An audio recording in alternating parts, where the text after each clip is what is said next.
भाइयों को एक बार फिर से जय मसीह की। परमेश्वर के अनुग्रह दया कृपा से हम सब सही सलामत हैं अपने परिवारों में, इसके लिए प्रभु का धन्यवाद। आज तारीख है 16/5/2025 और हम सुबह का वचन पढ़ेंगे। हम पढ़ेंगे यूहन्ना की पुस्तक में से उसका 5 अध्याय और उसका 1 से लेकर 24 वचन तक। इसके पढ़े और सुने जाने पर प्रभु की आशीष हो। इन बातों के पश्चात यहूदियों का एक पर्व हुआ और यीशु यरूशलेम को गया। यरूशलेम में भेड़ फाटक के पास एक कुंड है जो इब्रानी भाषा में बैतसैदा कहलाता है। उसके 5 ओसरे हैं। उसमें बहुत से बीमार, अंधे, लंगड़े और सूखे अंग वाले पानी के हिलने की आशा में पड़े रहते थे, क्योंकि नियुक्त समय पर परमेश्वर के दूत कुंड में उतरकर पानी को हिलाया करते थे। पानी हिलते ही जो पहले उतरता वह चंगा हो जाता था, चाहे उसकी कोई बीमारी क्यों न हो। वहाँ एक मनुष्य था जो 38 वर्ष से बीमारी में पड़ा था। यीशु ने उसे पड़ा हुआ देखकर और यह जानकर कि वह बहुत दिनों से इस दशा में पड़ा है, उससे पूछा, क्या तू चंगा होना चाहता है? उस बीमार ने उसको उत्तर दिया, हे प्रभु, मेरे पास कोई मनुष्य नहीं कि जब पानी हिलाया जाए तो मुझे कुंड में उतारे, परंतु मेरे पहुँचते पहुँचते दूसरा मुझसे पहले उतर जाता है। यीशु ने उससे कहा, उठ, अपनी खाट उठा और चल फिर। वह मनुष्य तुरंत चंगा हो गया और अपनी खाट उठाकर चलने फिरने लगा। वह सबत का दिन था, इसलिए यहूदी उससे जो चंगा हुआ था कहने लगे, आज तो सबत का दिन है, तुझे खाट उठाना उचित नहीं।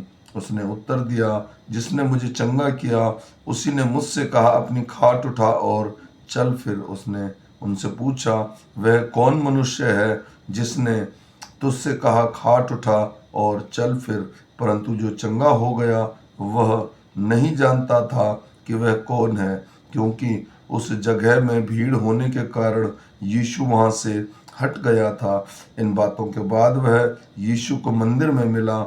यीशु ने उससे कहा, देख, तू चंगा हो गया है, फिर से पाप मत करना, ऐसा ना हो कि इससे कोई भारी विपत्ति तुझ पर आ पड़े। उस मनुष्य ने जाकर यहूदियों से कह दिया कि जिसने मुझे चंगा किया वह यीशु है। इस कारण यहूदी यीशु को सताने लगे, क्योंकि वह ऐसे काम सबत के दिन करता था।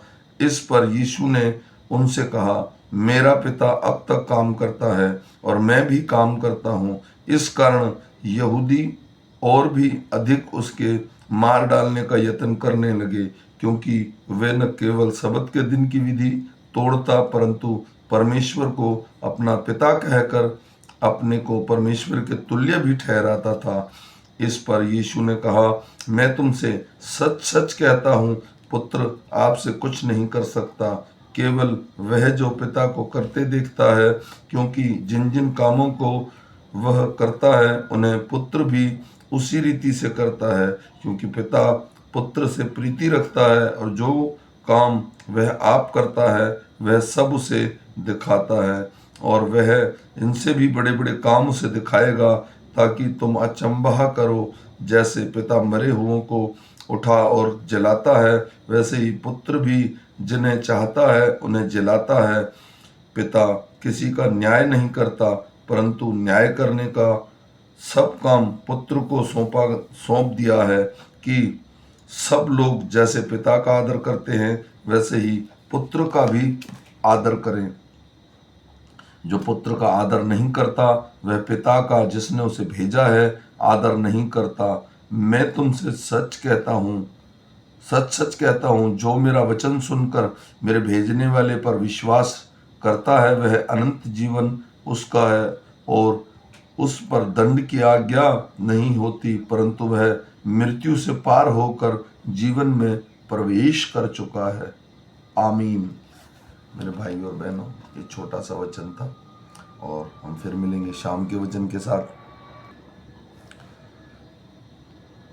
शाम को फिर मिलेंगे। जब तक परमेश्वर का अनुग्रह, दया और कृपा हम पर और हमारे परिवारों पर अब से लेकर अनंत काल तक होती रहे। सबको जय मसीह।